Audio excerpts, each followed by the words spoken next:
Kami ini dulu dalam tugas saya itu selalu terlibat dalam proses pemilu ke pemilu. Sekian kali dari kami dari tahun 90-an sampai 2019 terakhir. Kami melihat dibandingkan dengan 2024 pemilu ini memang bisa dirasakan ada sesuatu yang mengganjal, yang cukup besar dan prinsip terjadi. Kita masih ingat itu yang di media itu tidak pernah bisa hilang. Keberpihakan katanya Polri. Tetapi harusnya kita bisa meminimais pendapat seperti itu supaya tidak lagi muncul di dalam pemilu-pemilu berikutnya. Itu namanya kita memperbaiki. Sebagai bangsa Indonesia yang taat hukum, taat konstitusi, marilah kita jaga proses pemilihan umum ini dengan kebanggaan sebagai bangsa. Jangan sampai hanya mengejar kemenangan, tetapi kita meninggalkan integritas kita sebagai bangsa. Jangan sampai kita dicibir oleh bangsa-bangsa lain yang ada di dunia. Karena proses hari ini telanjang sekali terlihat dengan jelas di mata mereka juga.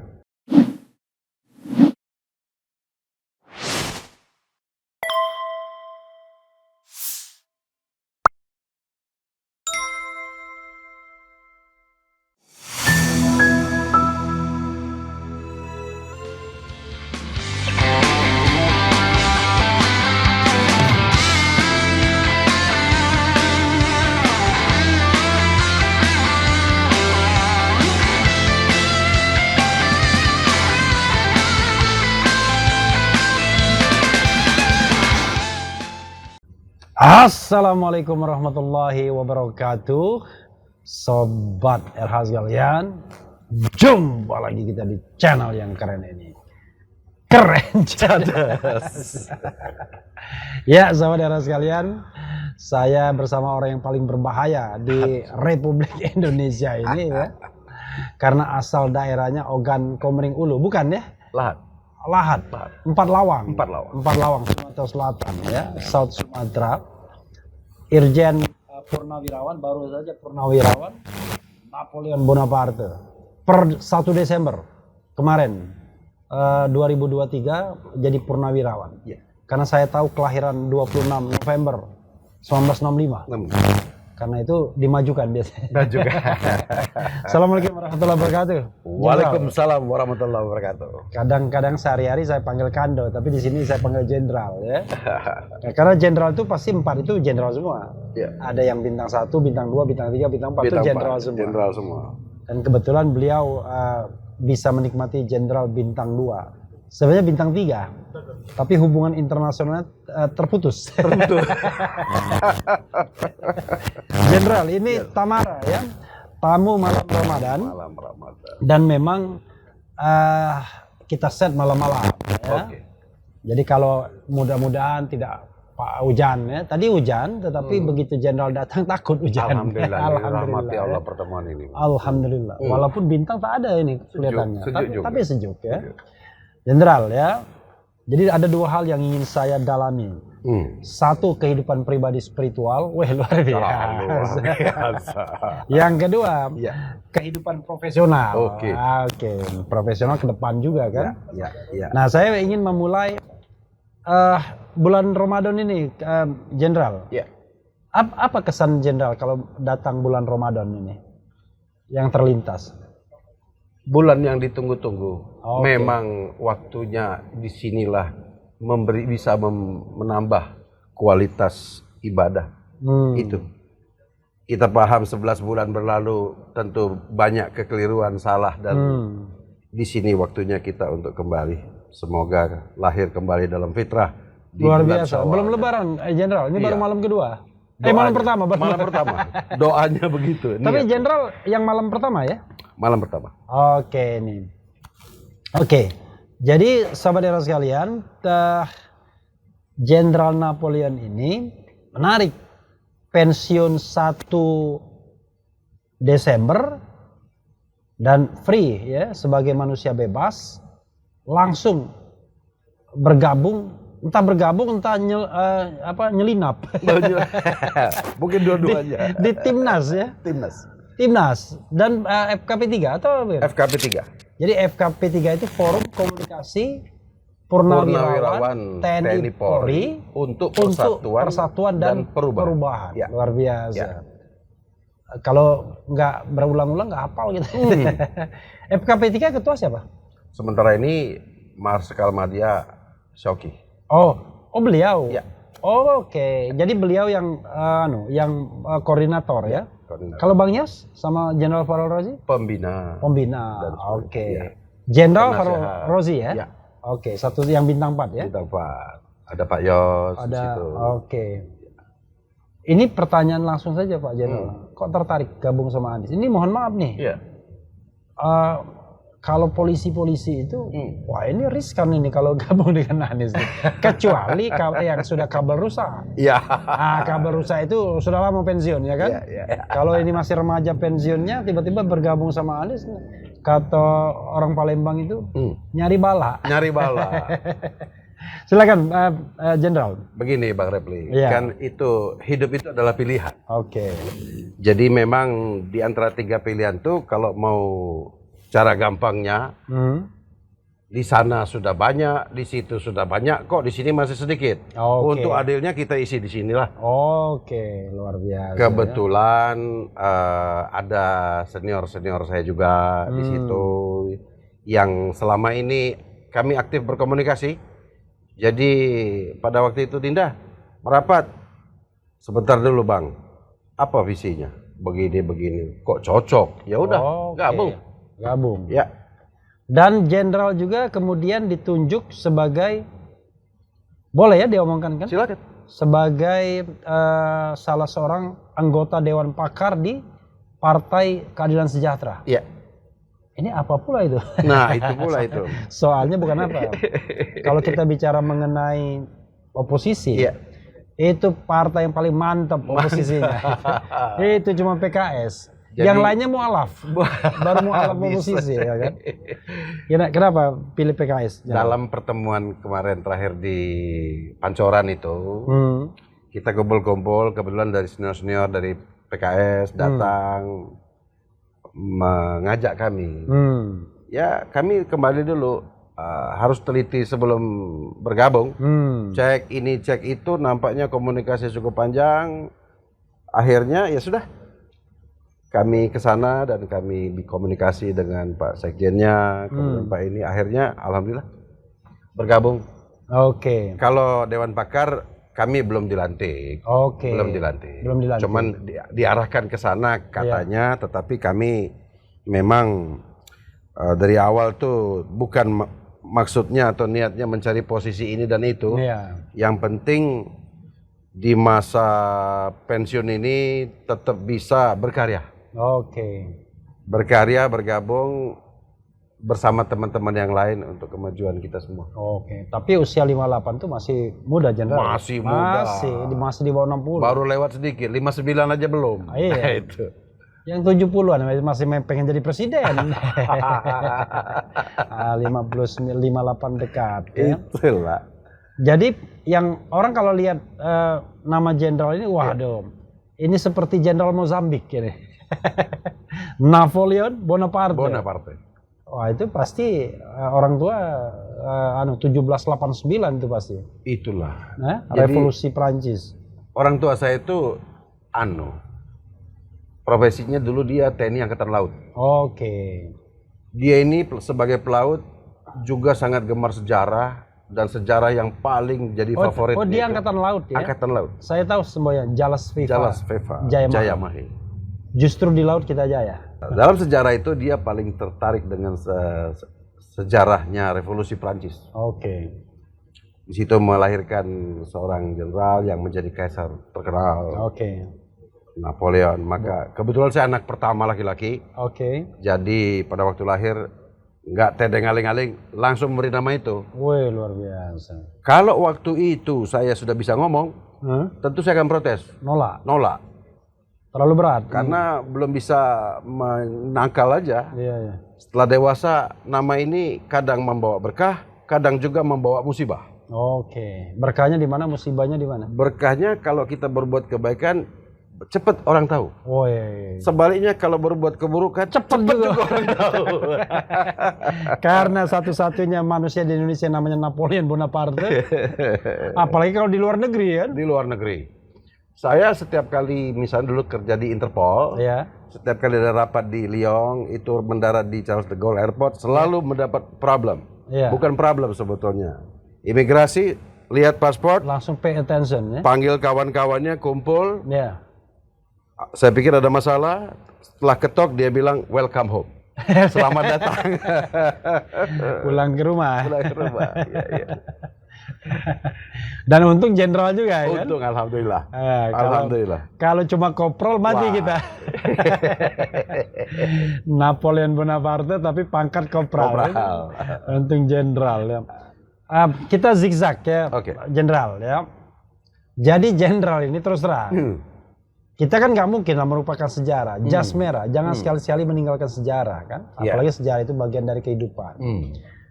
Kalau sekitar 2-3 tahun yang lalu, jenderal ini terkenal dengan sebuah kasus yang sampai sekarang sampai bebas pun jenderal deny, gitu. Iya. Dan yang kedua ada lagi Ada lagi. yang ada kotoran manusia yang ditempelkan ke muka orang. Nah, Iya, iya. silakan. Saya terus terang saja tidak terlalu ingin eksplisit, tapi jangan tahu arah pertanyaan saya. Iya. Bang Repli, Ya. jadi memang tidak disangka, tidak diduga. Sesuatu yang sama sekali di luar nalar dan jangkauan, bahkan diperkirakan sekalipun. Sedang berkarya, bertugas di penghujung masa pengabdian.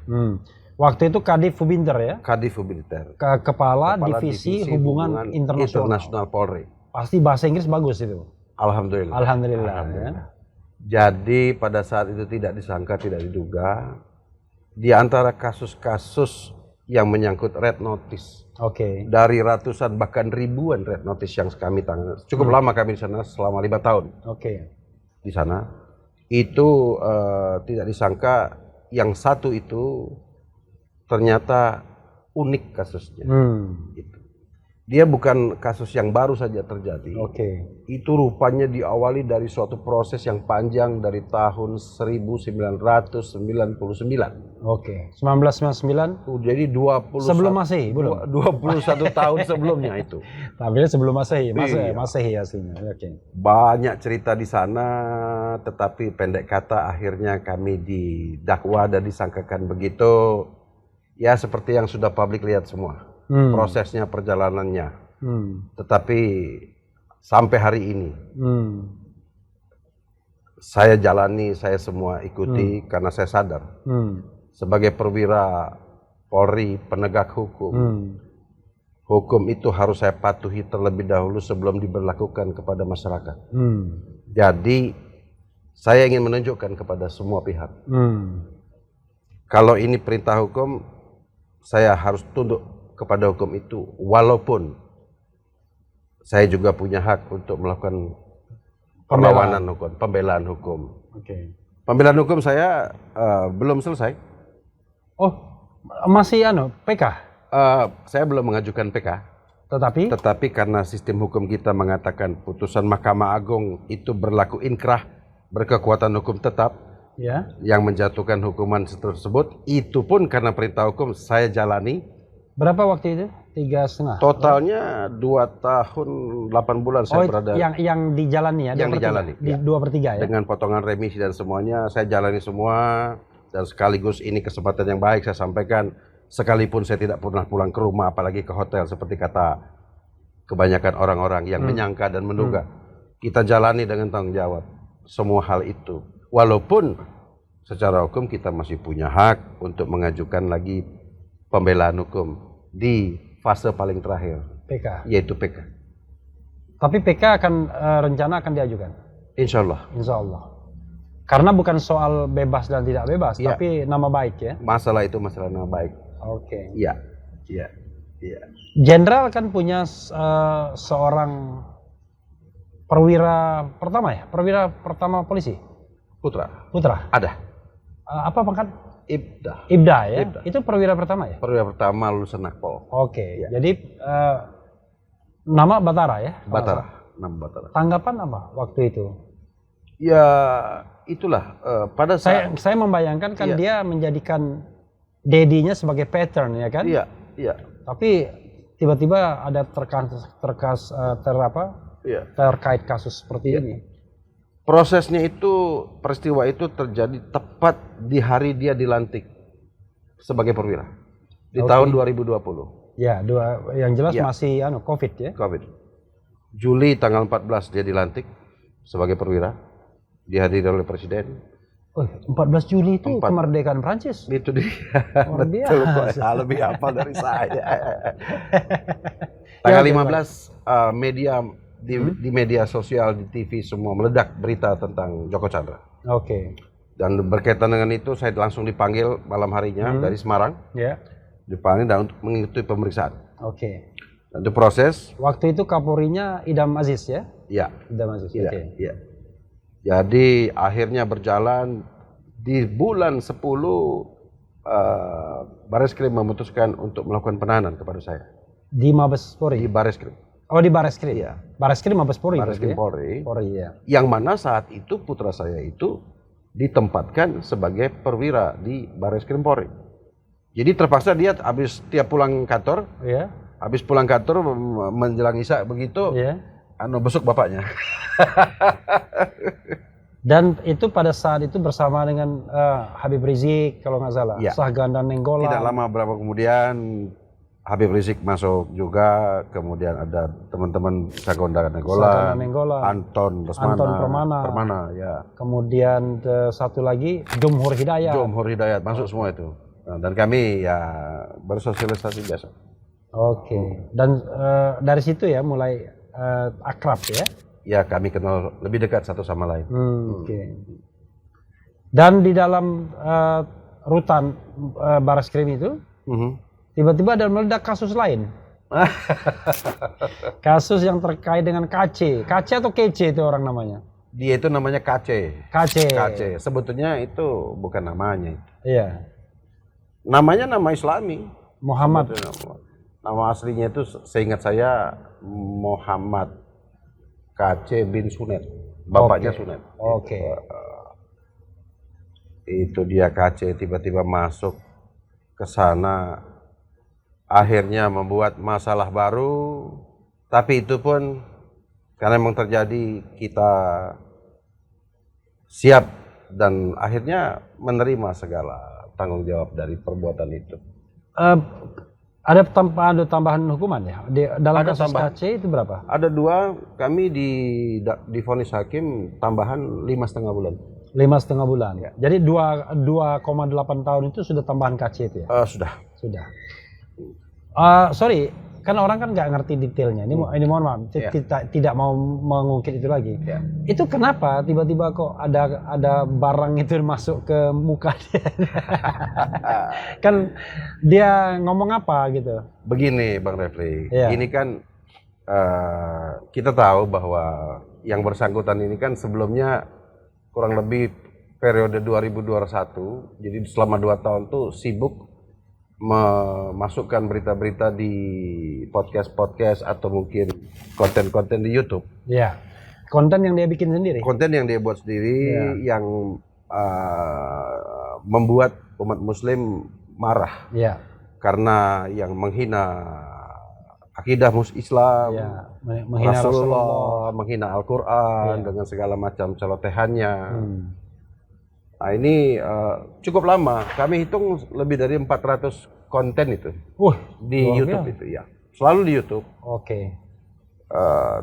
Kami kan di dalam itu kan ada TV yang selalu bisa mendengar berita, lihat berita, itu menjadi buah bibir juga di dalam, bukan hanya di masyarakat di luar. Oke, jadi begitu dia masuk ngetop sudah ya. Tiba-tiba satu hari kita kaget, loh rupanya dia ditangkap di Bali. I see. Oh paling ditahan di sana atau diproses di sana, TKP, di Bali TKP ya.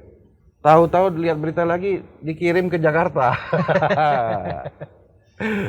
Oh, jangan-jangan masuk sini. Betul. Kurang lebih jam 9:30 malam dia lewat. Ya. Itu lewat dikawal oleh anggota sambil dada-dada sama kita dengan mengucapkan salam sadar, salam sadar. Saya bilang, salam sadar. salam sadar. Apa I see. maksudnya apa ya? Udah saya diam saja. Setelah proses mungkin dibersihkan apa dimasukkan dalam ruangannya, hanya nggak sampai 1,5 jam, Itu yang tokoh-tokoh yang ada di rutan itu datangin ke ruangan saya. Oke. Pak, katanya, ini gawat. Kenapa gawat? Saya bilang. Itu ruangannya diserbu sama tahanan-tahanan lain. Oke. Ini cuman Bapak yang bisa menenangkan situasi ini. Mereka sungkan sama Bapak ini. Kalau enggak ini sudah lempar-lempar botol, lempar-lempar apa gitu. Ya udah, saya ke situ. Ayo minggir. Ada apa ini? Udah. Tapi tampak sekali emosi tahanan yang lain sangat marah. Saya bilang, oh ini harus diselesaikan. Ini kalau kalau dibiarkan ini sampai pagi bisa gawat ini. Saya bilang udah, dan tengah malam ya. Pada sebagian besar daripada istirahat tidur, coba kita ngomong dengan dia. Ya, membuat saluran keluar emosinya mereka itu. Tunggu, istirahat dulu, tenang, saya intip sampai dengan habis tengah malam. Coba kita bicara. Akhirnya masuk saya dengan beberapa tokoh-tokoh masuk ke tempat dia. Tempat dia ngobrol-ngobrol. Berempat ini ngobrol. Duduk-duduk gini nih. Harusnya kan kalau sudah di dalam begini, apa sih, kulon nuwun, permisi, assalamualaikum. Kebiasaan yang lama jangan lagi diulang. Ini enggak, malah semakin menjadi-jadi. Malah sempat bertanya dengan saya. Nah, melihat saya datang, yang tadi tidur bangun lagi semua. Penuh di luar, ribut. Saya bilang, sudah biarkan. Oke, sekarang Anda mau ribut? Saya tidak mau. Biar saya yang bicara nanti. Kenapa melakukan itu? Itu pertanyaan pertama. Soal penghinaan itu ya? Iya.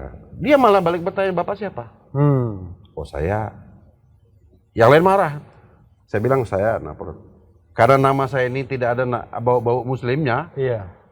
Bapak, apa namanya, hamba Allah. Saya tahu maksud arahnya itu kan, apakah Nasrani. Saya bilang, mohon maaf, bukan. Saya Muslim, saya bilang. Kebetulan Bapak Muslim nih. Mulai dia mengatakan hal-hal yang sekali lagi persis seperti apa yang diucapkannya di luar. Ini pelan-pelan naik nih. Naik Sumatera. Nah, ini yang di luar ribut. Berkali-kali saya ingatkan jangan ribut lah. Saya biar lagi bicara, kasih kesempatan. Nah, satu titik dia bicara satu hal, kata-kata yang saya pun tidak tega untuk mengulanginya. Setiap orang ada batasnya. Apalagi ini masalah akidah. Bagi saya percuma. Kemarin tuh sempat ingat saya ngomong apa dia tuh ya, dari pemberitaan kan ada waktu proses itu kan saya ikutin tuh. Dari pengacara, tapi lupa saya. Iya, banyak sekali yang mengarah kepada yang terakhir itu penistaan kepada Rasulullah yang saya tidak bisa terima itu. Jadi dia mengatakan hal-hal yang saya pun merasa ini mau masuk bulan puasa, saya pun tak sanggup mengucapkan gitu. Tapi kalimat yang betul-betul menistakan Rasulullah tidak tahan, saya mohon diampuni, saya melakukan itu. Secara refleks. Secara refleks. Dan kemudian pada saat saya cuci tangan karena kotor, ini barang najis juga, akhirnya pada saat itu rupanya ada kesempatan yang lain pun ikut melakukan tindakan kekerasan kepada si kaci. Yang kotoran itu gimana? Iya, ada juga, diambil sebenarnya, ada juga. Pertanyaan itu kotoran siapa itu? Begini, Bang Refli, namanya kondisi di sana itu kan saluran ini kan buat orang banyak. Iya. Apalagi di ujung sana itu ada merupakan tempatnya perempuan-perempuan. Mungkin sering buang-buang tampon sembarangan, jadi sering mampet. Itu seminggu minimal sekali tuh mampet itu. Jadi kami ini nampung. Tidak bisa dibuang, nanti kan tidak bau, tidak enak baunya. Jadi kami simpan buat besok untuk pas kirim keluar gitu kan. Malam itu ada kejadian, barang tuh ada. Oh, jadi tiap minggu itu paling tidak kirim keluar? Paginya. Paginya. Kalau misalnya sampah pagi, siang dan sore kalau kita taruh di luar kan kemana-mana, kita simpan kita masing-masing. Besok pagi jam 8 itu semua sampah akan dibuang keluar. Termasuk barang itu? Iya, kita titip. Gimana caranya kan menyimpan barang itu? Oh, dia di tempatnya kan ada, ditutup aja. Ditutup. Berarti prosesinya langsung di tempat itu? Ya. Kebetulan bukan di kloset? Bukan, kan barang itu disimpan. Enggak, maksudnya waktu mengeluarkan barang itu bukan di kloset. Bukan. Tolong ambilkan plastik itu kan, plastik itu datang tuh langsung Allahu Akbar. Karena kalau di kloset mampet. mampet, Pak. Nah, Oke, apa Jenderal ya? ya. Saya ingin bergerak ke tempat lain ya. Setelah pensiun 1 Desember ini apa rencana 1 Jenderal Desember. 2023 ya? Itu kan baru 3 bulan, 2 bulan yang lalu Iya. kan, 3 bulan. Wait, ada satu hal yang menarik. Iya. Walaupun Jenderal dihukum selama berapa? 4,5 ya tahun? Totalnya 4,5 tahun, 4,5 dijalani 2,8. 2,5. hampir 3. Hampir 3 tahun. tahun. Dipotong remisi. juga. Tapi hal yang agak unik, Hmm. Jenderal tidak pernah disidang pemberhentian seperti Sambo misalnya gitu-gitu. Saya di sidang kode etik. Oh, di sidang kode Tanggal etik. 28 Agustus 2023 saya di sidang kode etik. Oh, akhirnya di sidang kode Sidang etik. kode etik. 28 Agustus 2023. Lalu hasilnya? Sidang kode etik itu kan sidang internal Iya. dari ketentuan yang berlaku di Polri. Setelah keluar ya itu ya? Setelah keluar, Oke. kemudian hasil dari sidang kode etik itu putusannya hukumannya sudah jelas, Ya. yaitu kami dikenakan hukuman demosi. Oh, demosi. Demosi. Iya. Demosi itu artinya Turun pangkat. bukan turun pangkat, Turun jabatan. Jabatan. Turun Oke. jabatan, berlaku mundur, berlaku 2 tahun, 3 tahun sekian bulan. Hmm. Jadi berakhirnya tepat tanggal 1 Desember 2023 kemarin. Hmm. Artinya, ya itulah putusannya. Oke, jadi demosinya itu jabatan terakhir yang tadinya Kadif Kadif Ubinter yang bintang 2 Mm-mm. itu diturunkan menjadi Diturunkan menjadi analis kebijakan utama Itwasum Polri. itu apa? Turun. Itu bintang 1 atau Bintang 2. Oh, Kalau bintang dua pangkat tetap tangkap? jabatan yang I see. Grading jabatan itu grading memang untuk jabatan. bintang 2. Iya, Tetapi beda sama Kadif. beda sama kalau Kadif Ubinter itu kan pejabat utama Mabes Polri. Oke. Pembantu Oke. utama Kapolri. Tapi nggak ada pengaruhnya lagi, orang tinggal berapa bulan lagi mau pensiun. Iya, Oke. apapun Iya. itulah yang terjadi. Oke. Hmm. Ke depan mau kenapa? Ya saya lihat sudah mulai terjun politik atau apa. Saya sekarang lagi menikmati masa pensiun. Oke. Waktu yang sekian puluh tahun terbuang keluarga, saya sekarang asik ngangon anak. Anak berapa? Putra berapa? Ya. 4. 4. 2 putra, 2 putri. Wah, kurang aja. Hebat. Saya bilang kurang aja. Hebat. Ini kerja saya mempersiapkan sarapan paginya. Oke. Ngelihat dia sarapan pagi gitu ya. Terus nganter dia. Oh, itu pergi nganter. yang tertua berapa tahun? Yang perwira Itu nomor 2. Oh, nomor 2. Ya, Nomor 1 nomor 1-nya perempuan. Ada di rumah. di rumah. Nomor 2 Nomor 2 yang polisi itu. Di rumah juga? Di rumah juga. Nomor 3 Nomor 3 di imigrasi. di rumah juga. Di rumah juga. Nomor 4 Nomor 4 masih kuliah. yang paling kecil berapa tahun usia? 2005. 18. 18. Oke, masih ada 18 tahun. Luar Ya. biasa, Jenderal. Iya. Saya aja nggak ada lagi. Anak terkecil saya 24 tahun ya. Terbesar 25 tahun. Terlambat dulu dapatnya, Bang. Oke. Iya. Jadi itu yang dinikmati sekarang ya. Itu menikmati itu, nganter mereka. Kalau mereka ada kebutuhan mau saya antar, rata-rata menolak. Dari 4 itu yang mandiri udah 3 berarti ya. 3 mandiri. Oke, alhamdulillah ya. Alhamdulillah. Oke, tapi kan walaupun Jenderal bilang mau menikmati masa pensiun, Ya. tapi kan tetap aja ikut perhelatan Pilpres ini. Ini kesempatan pertama, bayangkan Bang Refli. Iya, pemilih pemula. Iya. Sekali dalam seumur hidup. Kemarin itu ikut pemilu. Iya, pemilih Nyoblos. pemula, nyoblos. Saya baru pengalaman begini rasanya nyoblos. Saya tahu pasti nyoblos nomor 4 kan? Jadi memang betul terkait tadi pertanyaan yang tadi di awal.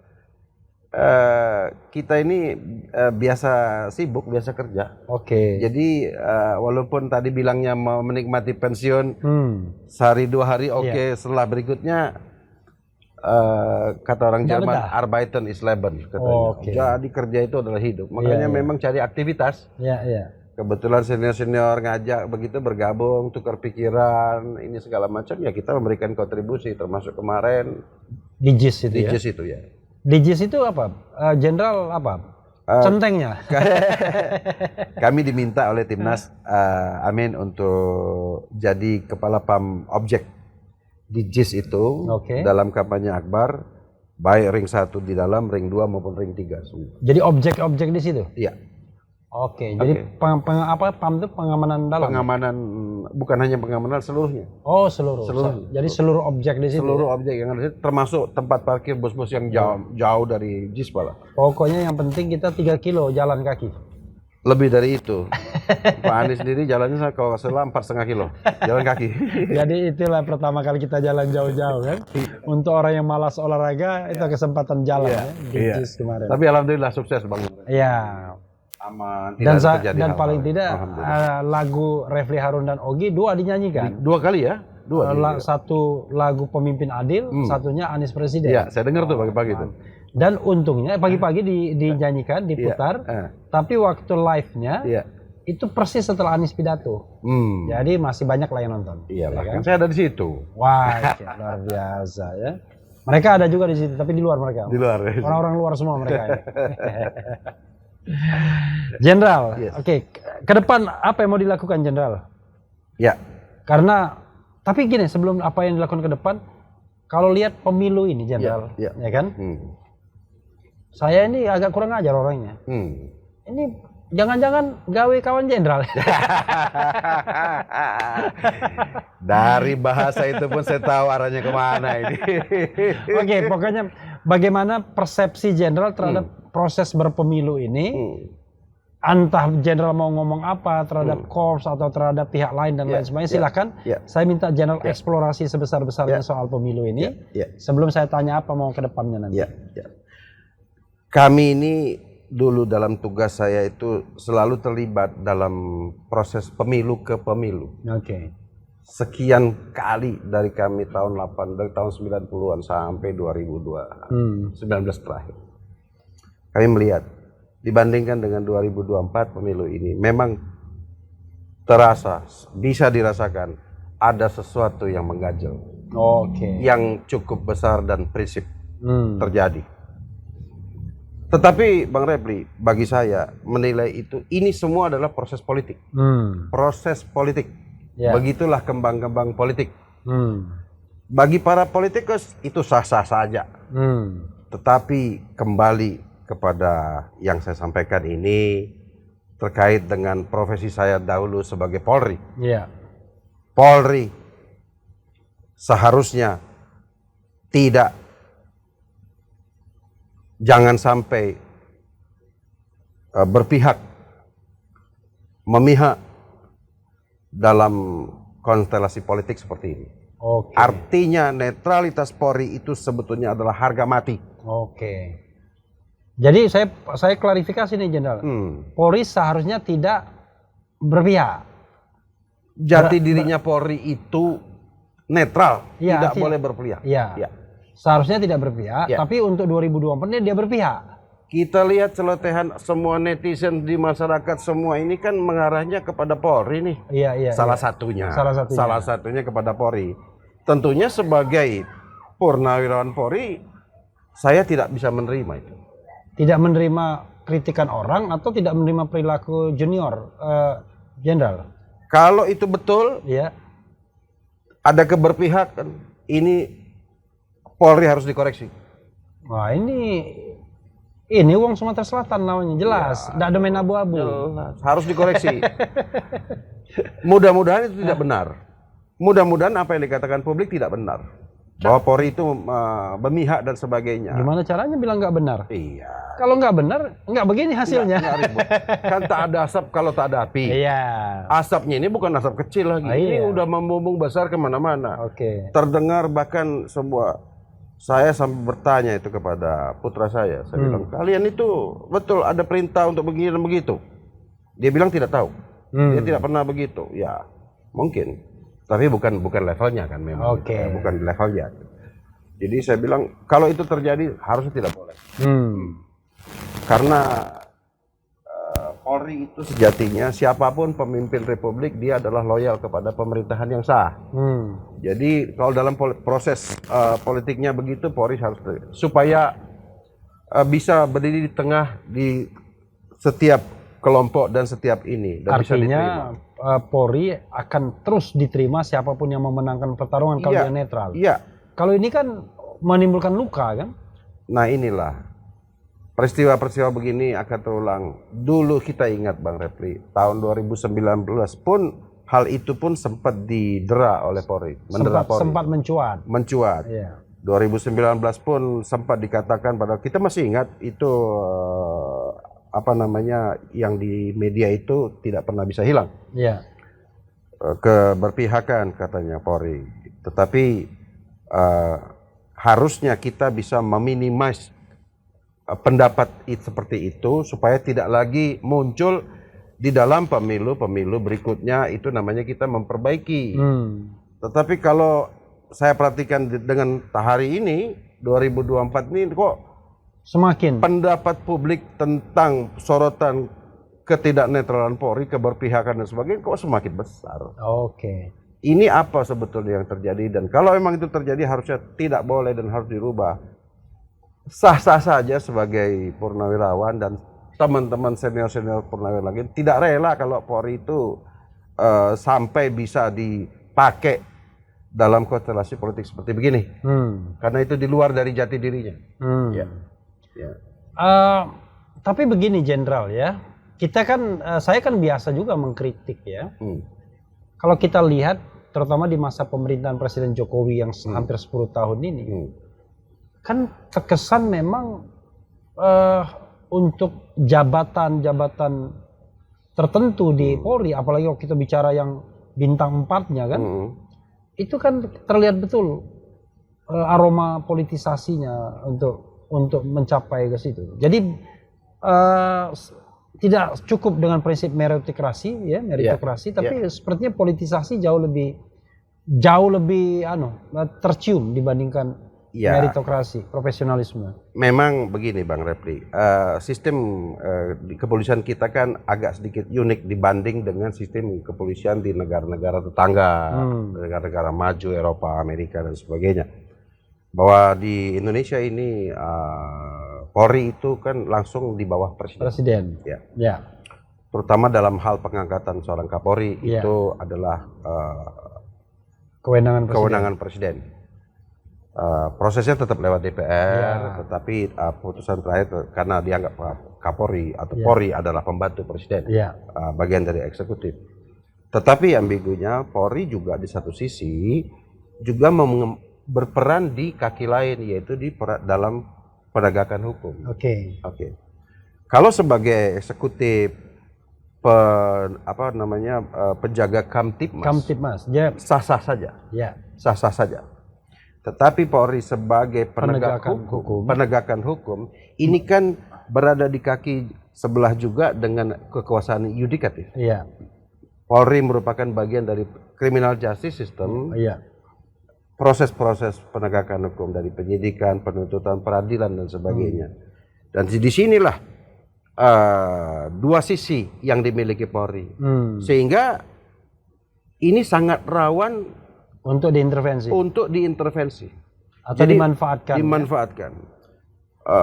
Tugas Polri sebagai penegak hukum harusnya ini dipisah, murni lepas dari segala macam intervensi.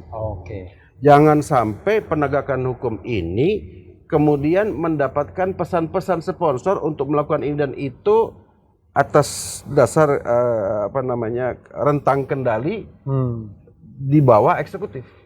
Kita balik ya. Fungsi Polri kan sebagai pelindung dan pengayom masyarakat. Dua, Kamtipmas, keamanan dan ketertiban masyarakat. Nah, ketiga sebagai penegak hukum. Dan dalam kondisi di Indonesia semua tiga fungsi ini di satu tangan. Ada di tangan Polri. Di tangan Polri dan pucuknya satu orang. Dan sistem komando. Dan ini diangkat oleh Presiden. Jadi sistem komando. Jadi menurut Jenderal harusnya dipisah tiga fungsi itu. Ya, kita melihat Polri itu kan mempunyai 5 fungsi operasional. Dari Sabara, intelijen, reserse, kemudian Sabara dan Binmas. Ini dalam rangka pelayanan pengayoman perlindungan ke masyarakat. Ini merupakan tugas-tugas eksekutif. Oke. Kemudian Dan harus attach ke eksekutif. eksekutif. Ya. Kemudian tugas-tugas preventif, penjagaan police hazard ini tempat-tempat yang membutuhkan kehadiran petugas. Iya. Seperti pasar, keramaian, itu membutuhkan. Itu adalah bagian dari kinerja eksekutif. Eksekutif juga. Jadi dua itu eksekutif. Eksekutif. Ya. Termasuk lalu lintas, Iya. itu. Tetapi dalam hal Penegakan hukum. penegakan hukum itu kita juga paham itu adalah juga bagian daripada yudikatif. Iya, iya. Criminal justice system. Iya. Ya. Bicara soal penegakan hukum, kita paham dengan segala macam semboyan hukum bahwa walaupun langit runtuh, hukum tetap berdiri tegak. Supremasi hukum artinya hukum di atas suprem di atas segala kepentingan. Disinilah rawannya. Oke. Jadi penegakan hukum ini harus bebas nilai dari segala macam. Caranya bebas Judulnya saja sudah demi keadilan. Ya, Pro justice. bebas nilai itu kan bisa dimaknai secara struktural Iya. dan secara kultural. Secara struktural harusnya kemana? Secara struktural harusnya dia tidak lagi di bawah eksekutif. Oke. Dia merupakan suatu badan Badan independen. badan penyidik penegakan hukum. Artinya Bisa badan bisa penyidik, gabung dengan Kejaksaan Agung. Kejaksaan Agung kan dalam hal ini adalah persekutor negara. Iya. Dia berperan sebagai persekutor negara. Iya. Dia juga sebagai attorney general dan sebagainya.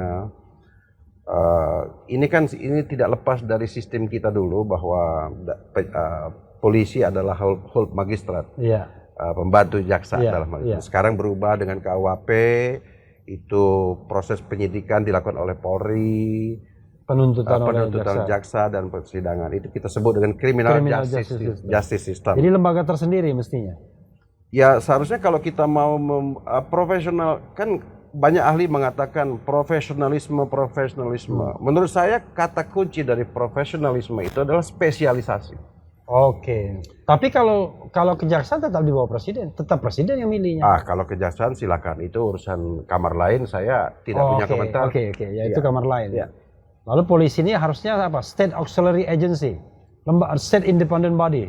Untuk penegakan hukum. Iya, untuk penegakan hukum, penegakan untuk hukum ini law harusnya, enforcement. ya, untuk law enforcement ini supaya dia benar-benar fokus profesional, tidak terpengaruh lagi kesungkan, apalagi kita Iya. ini orang Indonesia ini banyak sungkan-menyungkan, pekewo-pekewo. Iya. Saya diangkat bapak itu karena kalau nggak loyal dan sebagainya, nasib saya ditentukan dia. Tapi sementara yang saya hadapi ini tanggung jawab hukum, tanggung jawab moral dan sebagainya. Profesionalisme kuncinya itu adalah Oke, ini spesialisasi. menarik ya, saudara sekalian, jelas ini posisinya bahwa kalau untuk Kamtibmas, untuk pengayom dan pelindung masyarakat, ya silakan saja itu pada executive powers, ya kan. Tapi kalau law enforcement, penegakan hukum, harusnya dijauhkan dari kekuasaan eksekutif sehari-hari, biar dia murni penegakan hukum. Karena Ya. pilarnya adalah hukum, supremasi hukum. Iya, Ya. oke. Ya. Jelas ya, saudara sekalian. Jenderal, Yes. apa yang mau dilakukan ke depan dengan usia yang masih 58 ini? Saya masih merasa muda. Bang Makanya. Refli. Karena itu saya tanya, kalau sudah merasa tua saya nggak akan Nggak tanya. tanya lagi. Apapun Bang Refli. Yang jelas saya bukan pedagang. Oke. Saya tidak bisa berdagang. Tidak. Saya tahu sekian lama pengalaman saya banyak melihat bergerak di bidang hukum. Iya. Kemudian pelayanan publik. Mana yang butuh memang saya bisa lakukan, mengapa enggak? Jadi jenderal ini pengalaman yang paling banyak di kepolisian apa? Reserse? Reserse. Reserse ya? Reserse. Oke, jadi bisa lah nyelidiki atau nyidik orang. Sekarang udah nggak bisa lagi. Oh, Kita nggak kan nggak mengenal namanya penyidik swasta apa namanya. Oke. Tapi kan kita bisa bikin sendiri namanya private investigator ya kan? Private investigator itu nggak ada di tempat kita. Karena kalau dulu ada yang paling top namanya Kenneth Starr. Kenneth Starr. Jadi yang melakukan waktu itu penyidik independen yang melakukan penyidikan terhadap Bill Clinton kan? Itu. Ya, ingat itu. Ya. Oke, makasih banyak Jenderal. Closing statement Jenderal. Sana Jenderal. Itu ada. Sini. Situ closing statement. Yang situ. Nah. Ya. Itu. Sebagai bangsa Indonesia yang taat hukum, taat konstitusi. Marilah kita jaga proses pemilihan umum ini dengan kebanggaan sebagai bangsa. Jangan sampai hanya mengejar kemenangan, tetapi kita meninggalkan integritas kita sebagai bangsa. Jangan sampai kita dicibir oleh bangsa-bangsa lain yang ada di dunia. Karena proses hari ini telanjang sekali terlihat dengan jelas di mata mereka juga. Terima kasih. Iya, sobat era sekalian, luar biasa ya. Mudah-mudahan percakapan ini bisa dinikmati, banyak pembelajaran, dan saya senang tidak ada sikap yang abu-abu tadi. Saya tadi khawatir, jangan-jangan kalau sudah ngomong korpsnya atau mantan korpsnya ketika aktif itu tidak mau objektif. Tapi rupanya ada dua hal yang luar biasa, soal netralitas dan soal independensi ketika bicara mengenai tadi penegak hukum. Makasih banyak Jenderal ya. Siap. Mudah-mudahan Terima kasih Ramadan diundang. malam ini membawa berkah. Amin. Tahun ini ya. Amin. Dan ini Ramadan pertama setelah keluar ya. Iya. Ya itu aja. Wassalamualaikum warahmatullahi wabarakatuh. Waalaikumsalam. Keren. Cadas.